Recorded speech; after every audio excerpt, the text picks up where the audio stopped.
Nos ados ont vu tous les Miyazaki. Ils rêvent qu'on les emmène au Japon. Alors je vous donne rendez-vous au musée Ghibli à Tokyo, où vous serez transportés dans l'imaginaire du studio. Incroyable. Mon mari, lui, rêve de s'immerger à fond dans la culture nippone. Après un cours de dessin manga avec un artiste, je vous propose d'assister à une cérémonie du thé. Waouh. Et pour une expérience unique jusqu'au soleil levant, je vous ai réservé une nuit dans un joli ryokan avec un dîner traditionnel.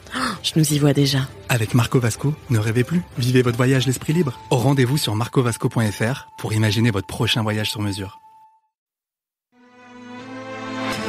Les podcasts du Figaro.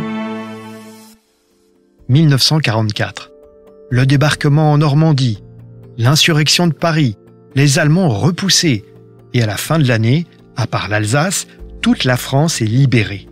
Voilà ce que pensent beaucoup de gens. Eh bien, c'est faux. Il y a des endroits en France où les Allemands ont tenu jusqu'en mai 1945, jusqu'au dernier jour de la guerre.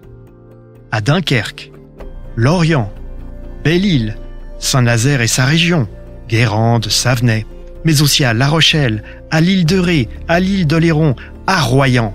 Dans tous ces lieux, les Allemands étaient toujours là au printemps 1945, bien armés, retranchés derrière des lignes de défense puissantes. Et autour d'eux, des malheureux civils français, encore occupés, alors que presque tout le pays était libre. On appelle ces endroits les poches de l'Atlantique.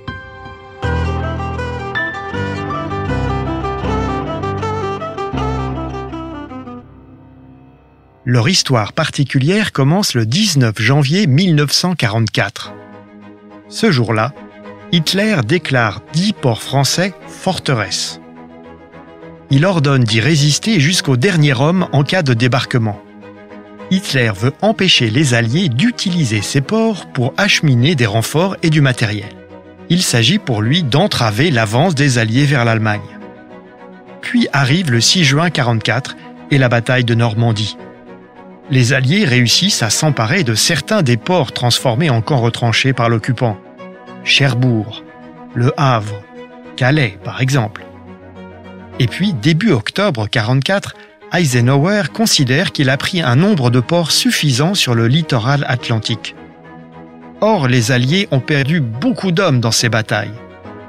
Et le haut commandement décide de ne plus lancer d'assaut contre les ports où les Allemands sont encore retranchés. Il suffira de les assiéger et d'attendre. Ce sera la mission des résistants, qu'on appelle maintenant les Forces françaises de l'intérieur, les fameux FFI. Les Américains, désormais, se désintéressent du sujet. Ils foncent vers l'Allemagne. Et c'est comme ça que naissent les poches de l'Atlantique. Dans ces enclaves, la situation des Allemands est désespérée. Ils savent que la guerre est perdue. Et pourtant, la discipline tient. Les soldats qui aimeraient déserter savent que le peloton d'exécution les attend s'ils sont repris.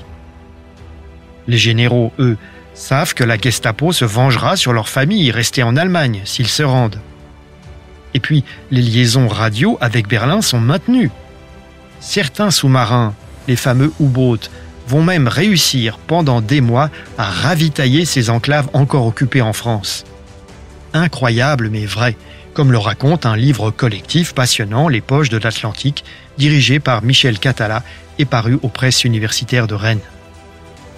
Et puis ces Allemands ont vraiment des positions défensives très solides. La poche de La Rochelle en particulier s'étend sur une 40aine de kilomètres. Le cœur du dispositif, c'est la base sous-marine fortifiée. Depuis 1940, la base a été protégée par des superstructures en béton armé très impressionnantes pour résister aux bombardements aériens. Il y a là, à La Rochelle, 25 000 soldats allemands, surtout des marins. Et ils ont un matériel très complet. DCA, ouvrages bétonnés, bunkers, champs de mines, fossés anti-chars et des kilomètres de barbelés.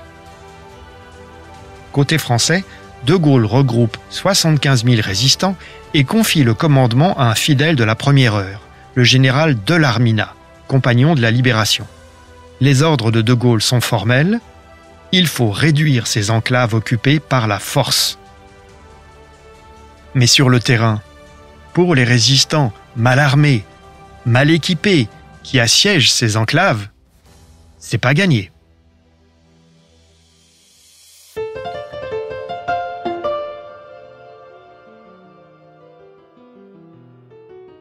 Merci d'avoir écouté ce podcast. Je suis Guillaume Perrault, rédacteur en chef au Figaro. Vous pouvez retrouver le Moment Histoire sur Figaro Radio, le site du Figaro et toutes les plateformes d'écoute. À bientôt.